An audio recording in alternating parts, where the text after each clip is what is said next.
Bakunzi ba Nema Gospel TV turabaramukije n'iteka ntangere gusubira guhana namwe muri iki kiganiro cacu Go Deep. Episode ni ya 16 kaze kugira ngo twumve ico Imana yahishuriye Yohana, ico Imana ivuga kuri twebwe abubu. Umutumire ni Aime Kazimire Harerimana nkuko vyama. Kazeme murakoze cyane. Makuru yanyu makuru ni meza, turashimiye Imana, twaragwaye iradukiza kandi tumeze neza. Nihabwe icubahiro. Amen. Nkuko bisanzwe muramutse abakunzi hanyuma ce dusenga twinjire mu kiganiro. Turaramukije abantu bose bagenda badukurikirana muri kiganiro ca Go Deep. Aho baherereye hose mu mpande z'isi. Hari abamaze kutwandikira batubwira ko ibi biganiro babikunze kandi ko hari aho vyagiye bibakura naho bigenda bibashikana. None rero kubw'ivyo dushimira Imana hanyuma tubandanye na episode igira 16 y'iki kiganiro. Mana turagushimiye, uri Imana nziza yo kwizigirwa. Niwe wamugenda utugirira neza kandi wamugenda uduha ibihe vyiza.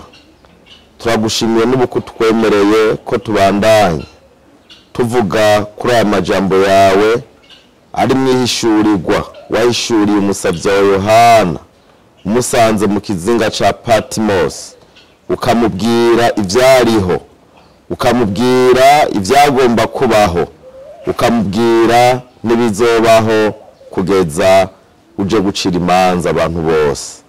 Turagushimiye rero kuba kwizigirwa, ushoboza umuntu wese atwumviriza, umuhe gutahura no kubishira ku mutima ku bwa Kristo Yesu umwami wacu. Amen. Episode ya 15 twabonye ingene Yesu yakiriye igitabo cari mu kuboko kw'Imana. Kandi twarashishikaye kubona n'ivyawa abakuru bane babashinga ntahe bane twari twabonye inyuma mu gice ca 4. Twarangirije rero ku murongo w'indwi w'iki gice aho twabonye ingene Yesu yaje agakura mu kuboko kw'iburyo kw'ivyagiye kuri ya ntebe ca gitabo. Twarabonye ko umwagazi yarafashe, mu yandi majambo umwagazi yari yamaze gufata igitabo agikuye mu kuboko kw'Imana atagukekeranya kuriho, kuko yarabibereye gufata ico gitabo no kuzingurura akamenagura udushashara twari tukimatanije. Iki rero twabonye ko ari cyo gikorwa gikomeye mu bihe by'amateka. Yesu afata kubw'ivyo ikibanza kimubereye mw'isi. Yari yaranyazwe n'icaha, aca atugarukanira ibisigi twari twaratakaje. Twarabonye ko ico twari twaratakaje catakariye igihe Adamu wa mbere yatakaza kuba mwitongo kubera icaha akirukanwa. Ariko dusha tubona ko Adamu wa kabiri nawe ico twari twanyazwe na Satani, ico twari twatakaje Adamu wa kabiri ari we Yesu yakitugarukaniye. Ku murongo w'8 haravuga ngo amaze kwabira ico gitabo, ubu ni Yesu, vya binyabugingo bine n'aba bakuru 24 baca bikubita imbere y'umwagazi bafise inanga, umwe muri bo bose n'inzavya z'izahabu zuzuye. Mu Kigiriki bavuze ngo ibimota, ariko muri Bibiliya bakoresheje ijambo rivuga ngo imibavu niyo gusenga kw'abera. Vya binyabugingo bine n'abo bakuru 24 baca bikubita imbere y'uwo mwagazi. Ibi bivuga yuko ibi binyabugingo bine twamaze kubibona mu gice ca 4 umurongo wa 6 ni biremwa bine n'abantu b'amarayika bari imbere y'iyo ntebe y'Imana. Abo bakuru 24 baserukira abacunguwe bose mu bihe vyose uko bizoba, twaramaze kubibona navyo nyene mu vyashuye Yohana 4:4. Mu gihe umwagazi yamaze gufata ca gitabo, inyishu y'abo bamarayika igihe cyose hamwe n'abo bacunguwe b'Imana yabaye iyo kwikubita imbere yiwe bamusenga. Iyi ni indirimbo yo guhimbaza ihimbaye n'isi yose ishobora kumva. Bafise inanga. Mu Kigiriki bakoresha ijambo rivuga ngo umwe muri bo. Abo bose bari bafise inanga. Umwe uko bagenda bakurikirana. Bariko barahimbaza Imana. Bariko barayisenga. Abakuru rero bafise umwe igicurarangisho cyo gushima Imana. Imana nayo igacihimbagwa ibonye ingene abantu bariko barayiha icubahiro. Inanga cari igicurarangisho cyo guhimbaza nko tubona muri Zaburi 33:3, 98, n'umurongo wa 5, Zaburi 147 n'umurongo w'indwi, aho se turabona ingene ibi vyari bicurarangisho byo gushimisha Imana. N'inzavya z'izahabu zuzuye ibimota canke imibavu. Ikindi kandi abo bakuru bari bafise zari inzavya z'izahabu ziri mu bimota neza, ivyo vyari imibavu. Mu gihe umuherezi mukuru yinjira ahera cane ho mu rusengero, yaba afise urwavya ruri mu mibavu, maze abantu bose bakaguma hanze basenga. Uko rero umwotsi w'iyo mibavu waduga mu ijuru waboherekejwe n'amasengesho y'abantu b'Imana. Muri izi nzavya haba harimo amasengesho y'abera bose mu bihe vyabayeho asaba ko ubwami bw'Imana buza mu isi, nk'uko tubibona mu butumwa bwiza bwa Yesu Kristo uko bwanditswe na Luka 12:11 n'umurongo wa 2. Ku murongo w'9 mu Kigiriki batanguje akajambo kavuga ngo kandi baririmba indirimbo sha bati birakubereye kwabira igitabo no kumena ikimatanije kuko wishwe. Mu Kigiriki bashiramo ngo twebwe ukaducungurira Imana. Ariko muri Bibiliya yacu bavuga ngo kuko wishwe ugacungurira Imana abo mu miryango yose no mu ndimi zose no mu moko yose no mu mahanga yose. Mu Kigiriki bavuga ngo uducunguje twebwe, ariko muri Bibiliya yacu bavuga ngo ubacunguje amaraso yawe. Kandi baririmba indirimbo sha. Hari amajambo abiri y'Ikigiriki asobanura iri jambo sha. Ijambo rya mbere ni ijambo rivuga ngo neos, risobanura ikintu gishasha mu gihe c'ico kintu. Ijambo rya kabiri rivuga ngo kainos, risobanura ikintu gishasha muri kamere canke mu bwoko bwaco.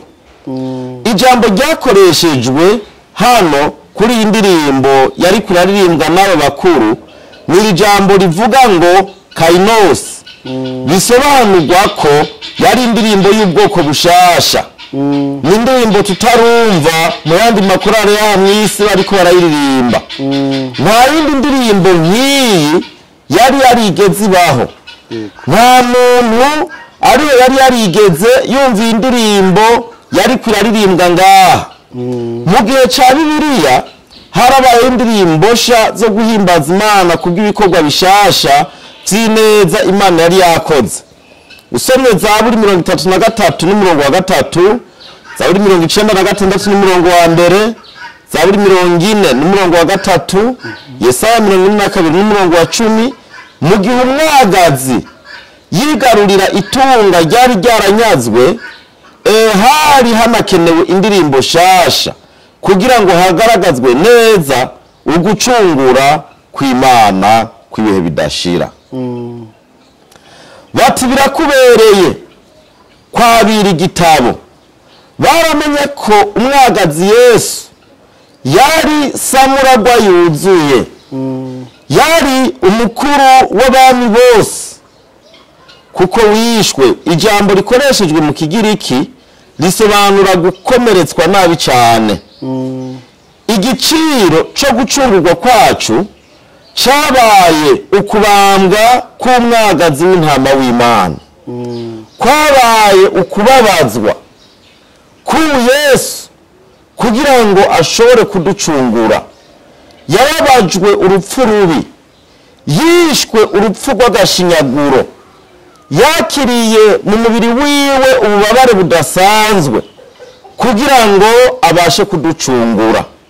Nicyo gituma ijambo ry'Imana rivuga ngo ko dufise umuherezi yababajwe, yageragejwe, yihanganiye imibabaro, yihanganiye gukubitwa, yihanganiye kubambwa, yihanganiye gusonza, yihanganiye kwankwa n'abo yaremye, nawe abasha gutabara abandi bageragezwa. Imana yacu nishimwe. Amen. Nkuko rero duca tubibona mu gitabo cya mbere cy'Abikorino 6 n'umurongo wa 20, 7 n'umurongo wa 23, mu butumwa bwiza mu cete cyandika ishengero ry'Abigalatiya 3 n'umurongo wa 13, kandi n'umurongo wa 5, mu cete cya mbere cya Petero 1 n'umurongo wa 18, n'icete cya kabiri cya Petero 2 n'umurongo wa 1,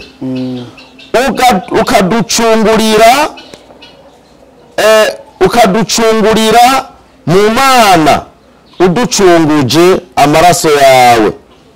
Gucungura mu Kigiriki ni jambo rivuga ngo agorazo, risobanura kugura.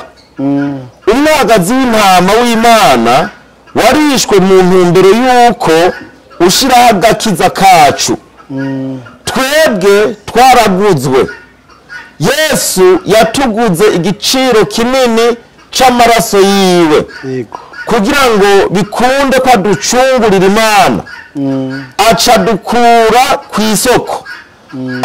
Iri jambo agurazo rirasobanurwa mu buryo bubiri. Birasigura ko twari tumeze nk'intama ziyerera zitagira umwungere, turi abantu b'intabwa. Mugabo Yesu araza, tumutera agahinda, atubona tumeze nk'intama zitagira umwungere. Ubisomye hariya mu butumwa bwiza bwa Yohana, aratuzana adushira mu rugo. Ahandi bisigura ko twari tumeze nk'intama ziri ku isoko, zirindiriye umuntu aza kuzigura. Twari tudafise umuntu atwitayeho, ariko azana igiciro kinini c'amaraso yiwe aratugura, aca aratweza, atwegesha amazi yo mu rubavu rwiwe, atwezesha amaraso yiwe, aduhindura abana b'Imana. Imana yacu nishimwe. Iryo jambo agorazo ryakoreshwa muri rusangi mu gihe habayeho kugura ikintu mu isoko. Bityo rero Yesu mu kaguriro ari ryo soko hitwa mu Kigiriki agora, canke ikibanza uguriramwo. Iyo rero tubonye ahantu handitse ngo agora mu Kigiriki bisigura isoko. Imana yacu nishimwe. Amen. Bityo rero mu kaguriro ari ryo soko hitwa mu Kigiriki agora, Yesu niwe yadutoraguye, aratuzana. Mu yandi majambo, abagurano canke inyagano nabo nyene bagurishirizwa muri agora.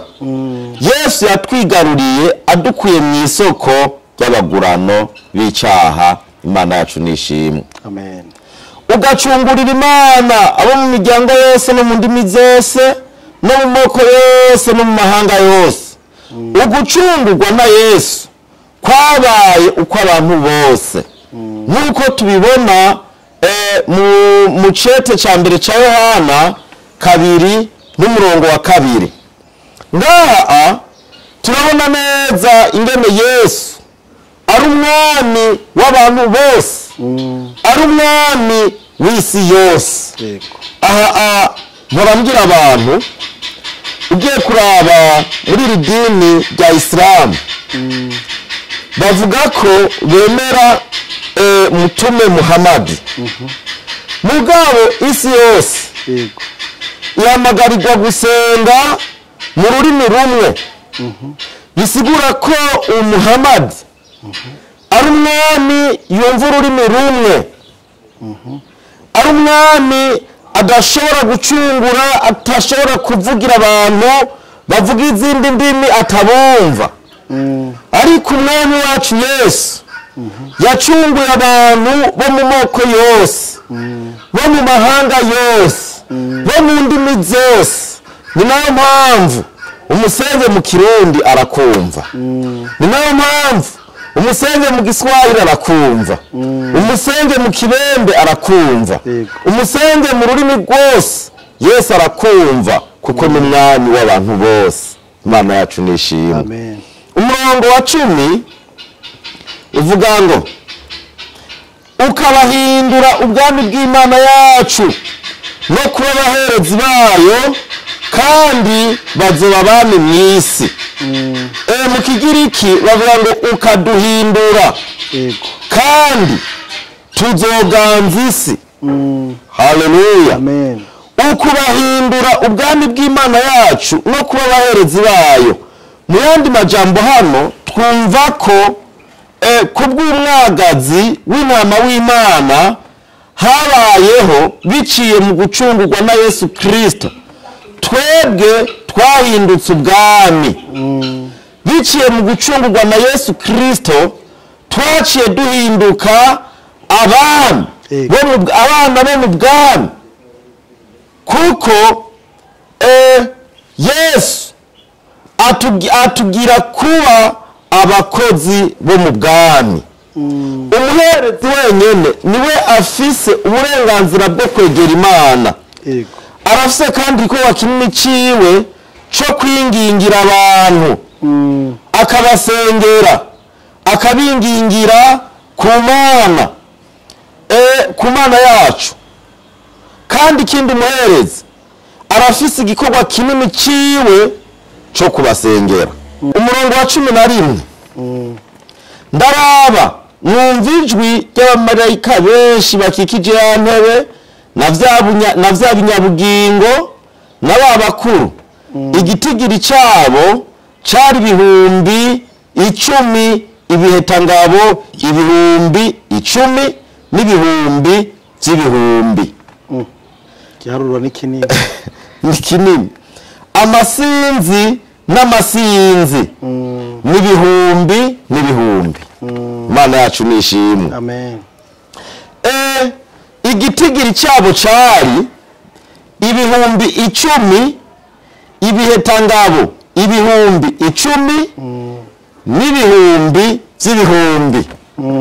Ndibaza iki giharuro atari abantu bize cyane ibintu by'ibiharuro, nabo nyene cyo batwara umwanya kugira ngo bagiteranye baduhe ibi biharuro. Yahageze ahantu gisoba kirasonze nafasha ayo mazera ari ku bihumbi 10 n'ibihumbi 10, mugabo haca hinjiramo ikindi kintu numva ndarengeye. Ni giharuro c'Imana.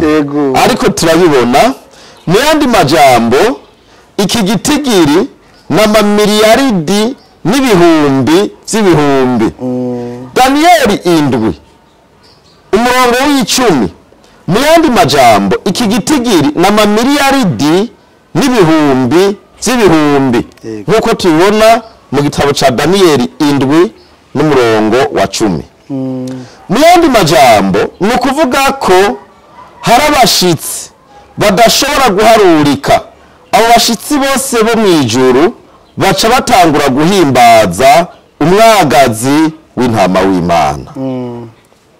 Ku murongo wa 12 havuga ngo bavuga n'ijwi rirenga bati umwagazi yishwe, arabereye guhabwa ububasha n'ubutunzi n'ubwenge.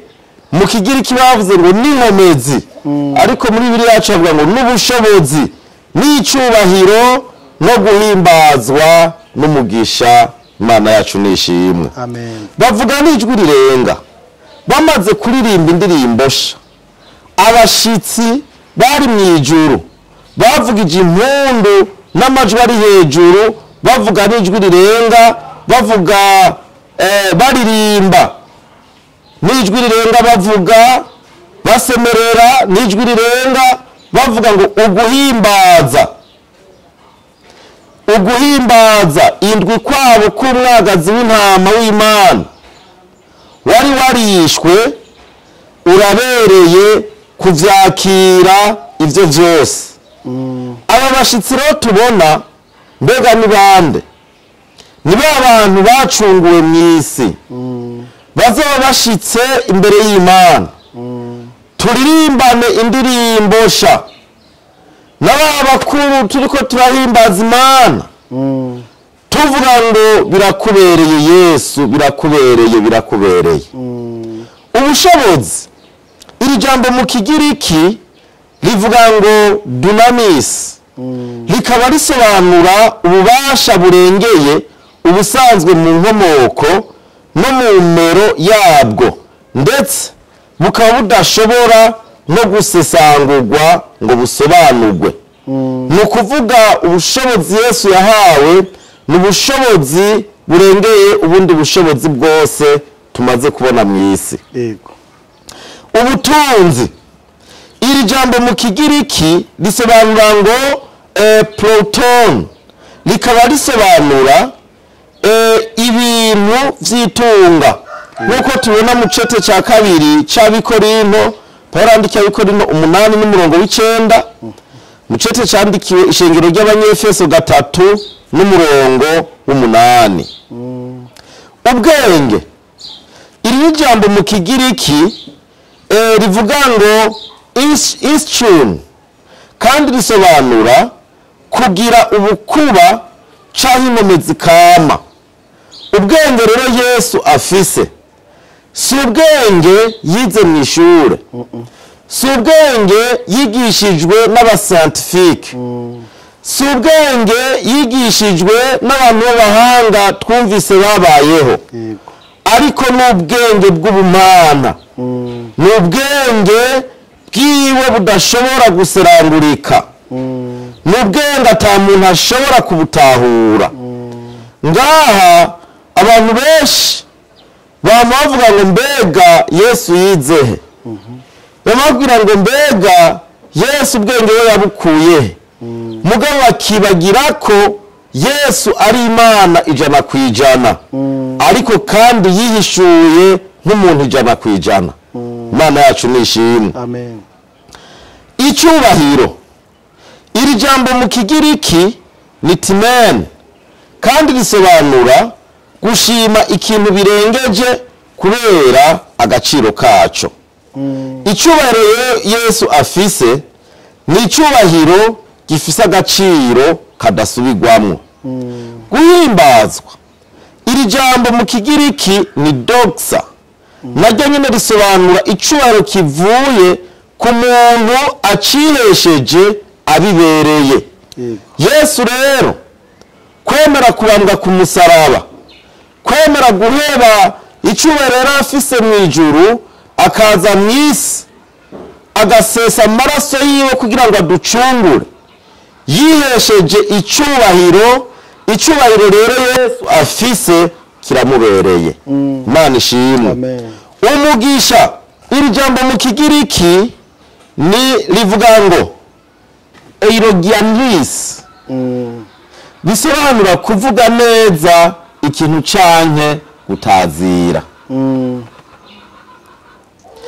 Umurongo wa 13, kandi caremwe cose co mwijuru no mwisi n'ikuzimu no hejuru y'ikiyaga biri muri ivyo vyose, mwumva bivuga biti vyagiye ku ntebe bo n'umwagazi w'intama, umugisha ube wabo n'icubahiro no guhimbazwa n'ububasha ibihe bitazoshira.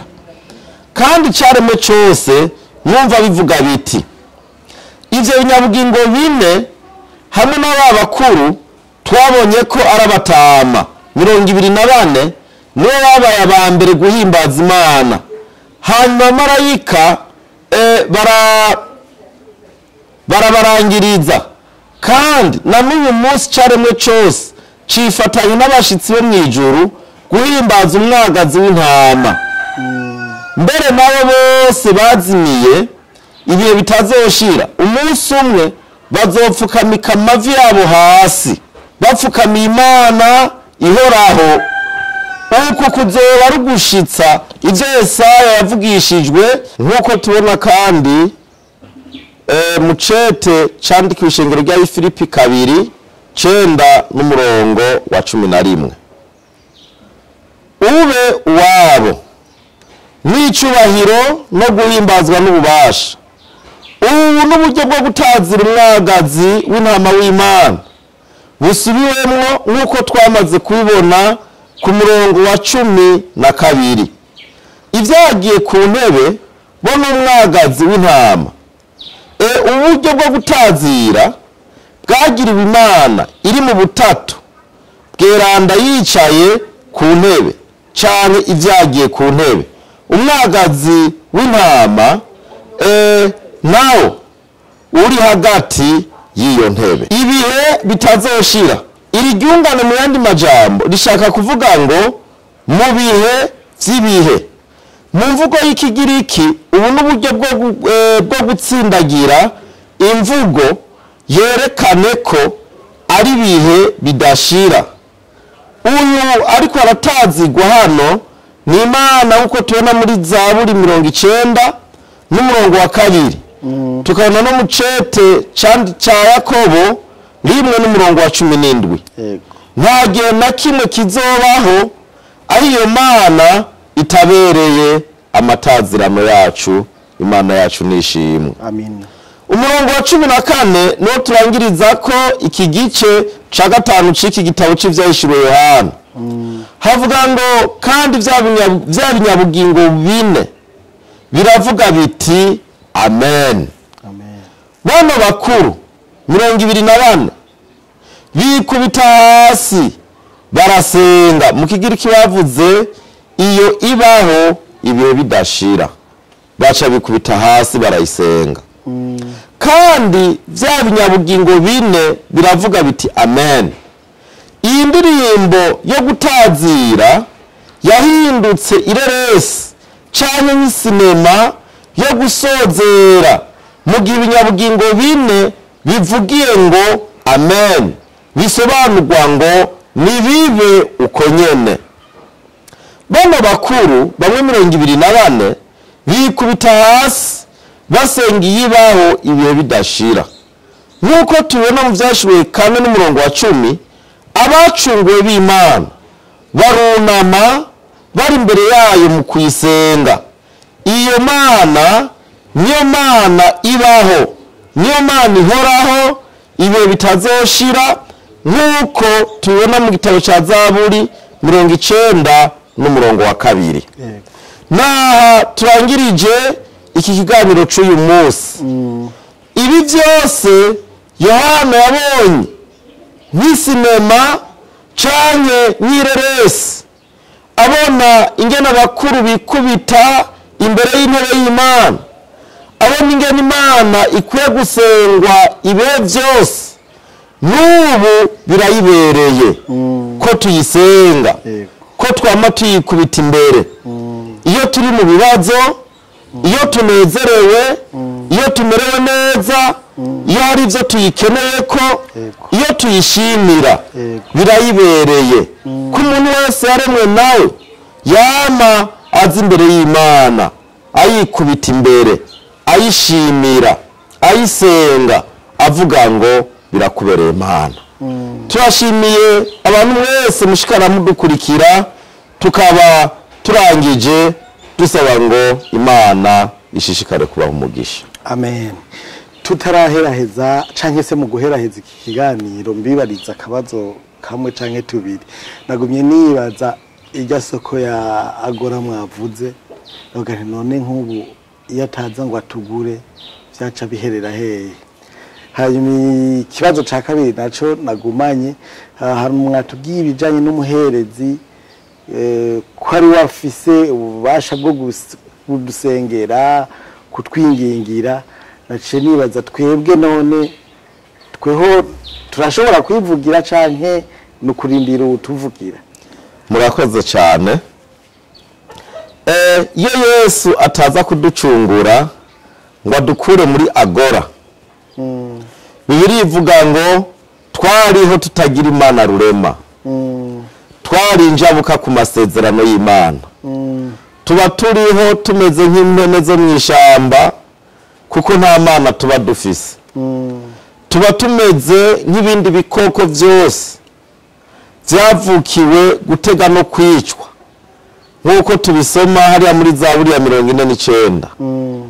Ariko kuko Yesu yadukuye muri agora akatugarukana mu kibanza twari twaratakaje, byatumye duhinduka abana b'Imana. Uno munsi turi abana b'Imana biciye mu kwemera Yesu nk'umwami n'umukiza wacu. Nico gituma Yohana hariya mu gice ciwe ca 3 avuga ngo ariko abamwakiriye bose yabahaye ububasha bwo gucika abana b'Imana, nibo bizeye izina ryiwe. Tumaze rero kuva muri agora twaciye duhinduka abana b'Imana. Birumvikana ko tutari kuba turi abana b'Imana iyo Yesu ataza ngo adukure muri agora.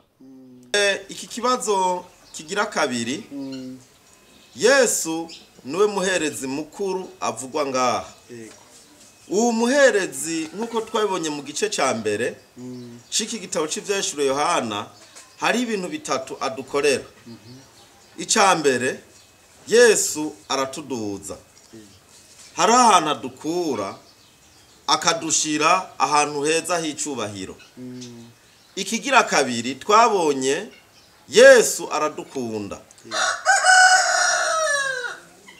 Ikigira gatatu twabonye aradusengera.